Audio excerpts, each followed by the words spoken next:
सो हम remaining part को start करते हैं। इसके जो रिमेनिंग पार्ट रह गई थी हमारे पास वो ये था कि what is the equation of horizontal line through this. अब इसमें पॉइंट तो हमारे पास गिवन है, ये बेसिकली हमारे पास पॉइंट है। हॉरिजॉन्टल लाइन इक्वेशन फाइंड करने के लिए हमें दो ही चीज़ें रिक्वायर्ड होती हैं, एक पॉइंट और एक स्लोप। पॉइंट गिवन है, स्लोप। हॉरिजॉन्टल लाइन का स्लोप क्या होता है? Zero. m is equal to हमारे पास आ गया simply zero.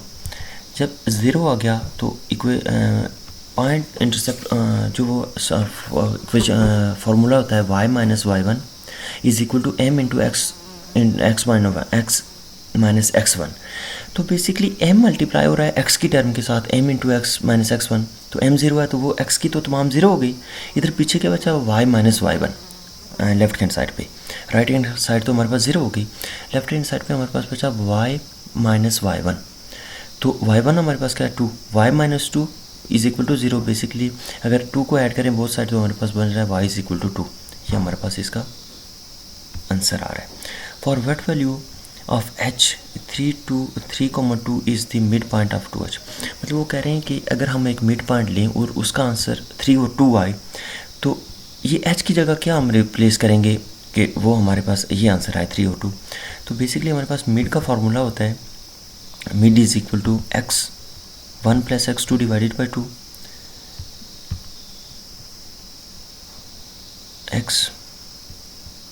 x plus x2, x1 plus x2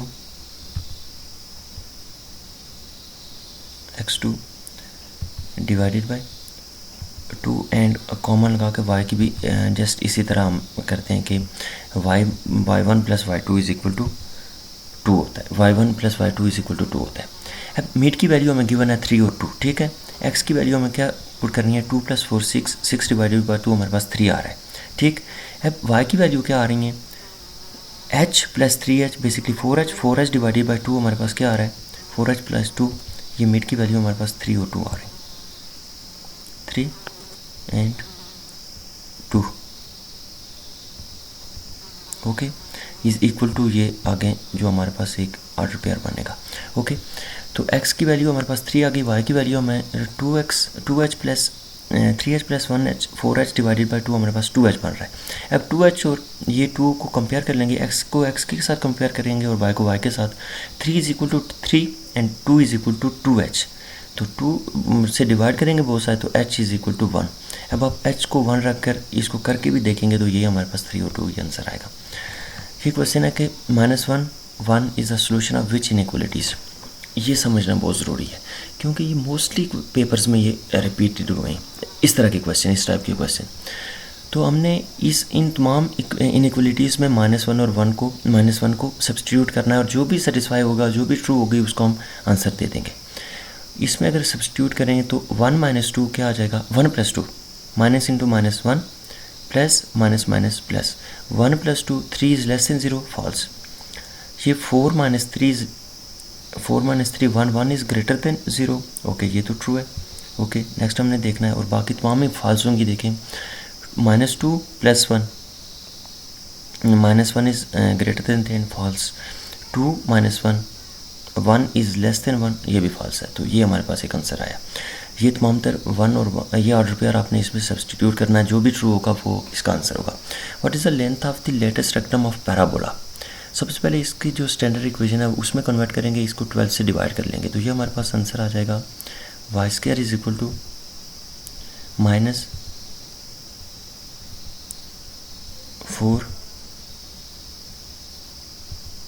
-4x। अब इसको कंपेयर करेंगे कौन सी इक्वेशन के साथ? y² is equal to -4ax। तो इसको कंपेयर किया तो हमारे पास आंसर आया 4a is equal to 4a is equal to 4। तो a की वैल्यू हमारे पास आ गई 1, a की वैल्यू 1 आ गई। तो लेटेस्ट रेक्टम का हमें फार्मूला पता है कि लेटेस्ट रेक्टम का फार्मूला होता है 4a। तो 4a इज बेसिकली 4, इसका लेटेस्ट रेक्टम 4 हो गया। We are the coordinate of the centre of circle is ये। इसमें आपने देखना इसको स्टैंडर्ड इक्वेशन से कंपेयर करें, x² plus y² minus 2gx plus 2fy is equal plus c is equal to 0। तो ये बेसिकली क्या है कि 2g इज इक्वल टू, ये बेसिकली हम ये कर रहे हैं 2g is equal to 8 minus 8 okay, और g की वैल्यू हमारे पास 4 आ जाएगी, g इज इक्वल टू 4। और इसी तरह अगर हम ये करें 2fy तो f की वैल्यू हमारे पास 6 आ जाएगी, ये यहाँ पर -4 आ जाएगी, -8 था तो यहाँ पे भी हमारे पास -4 आ जाएगी ओके। तो f की वैल्यू हमारे पास 6 आ जाएगी, f की वैल्यू हमारे पास आ गई 6। अब हमने सेंटर का फार्मूला में पता है -g -h होता है, -g -f होता है 2gx + 2fy, तो -g -f होता है और g minus into minus plus +4 -6 इसका आंसर आ जाएगा। Next what is the length of the major axis. Major axis की लेंथ हमेशा पता है कि 2a होती है, तो यहाँ पर मेजर एक्सिस बेसिकली ये है 3, और 3 × 2 is equal to 6। For what value of A की कौन सी वैल्यू के लिए ये दो वेक्टर परपेंडिकुलर होंगे। तो कोई भी इस तरह का क्वेश्चन होता है उसमें एक कंडीशन लाजमी गिवन होती है। अब इसमें कंडीशन क्या गिवन है, परपेंडिकुलर। हमने ये देखना है कि दो वेक्टर परपेंडिकुलर क्या होते हैं, कब होते हैं। तो हमारे पास हमें पता है दो वेक्टर परपेंडिकुलर तब होते हैं जब उनका डॉट प्रोडक्ट 0 आ जाए।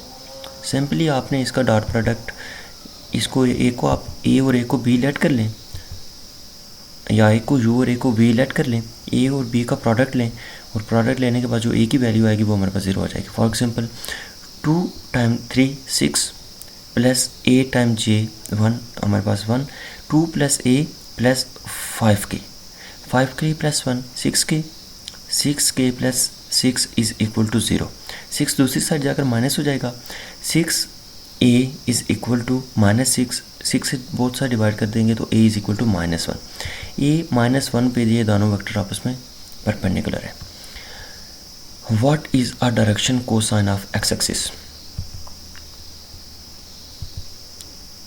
ये हमारे पास एक 3D स्पेस होती है, ये हमारे पास z एक्सिस, ये हमारे पास होता है x एक्सिस, ये हमारे पास होता है y एक्सिस, और ये सब आपस में म्यूचुअली परपेंडिकुलर होते हैं। ये हमारे पास ओरिजिन होता है जिस पे 0 0 और पॉइंट्स होते हैं, इस पे हमारे पास पॉइंट होते हैं 0 1 0 0, x कोऑर्डिनेट 1 होगा, बाकी सब 0 0 होंगे। इस पे हमारे पास y पे होंगे 0 1 0 और z पे होंगे 0 0 1। तो ये हमारे पास ओरिजिन हो गया, ये हमारे पास x एक्सिस हो गया, ये हमारे पास y, ये हमारे पास z और ये हमारे पास y। तो x हमारे पास कौन सा हुआ, ये बेसिकली आप यहाँ पे लिख भी सकते हैं कि इस पे y और z 0 होंगे, y भी 0 है और z भी 0 है हमारे पास ओके।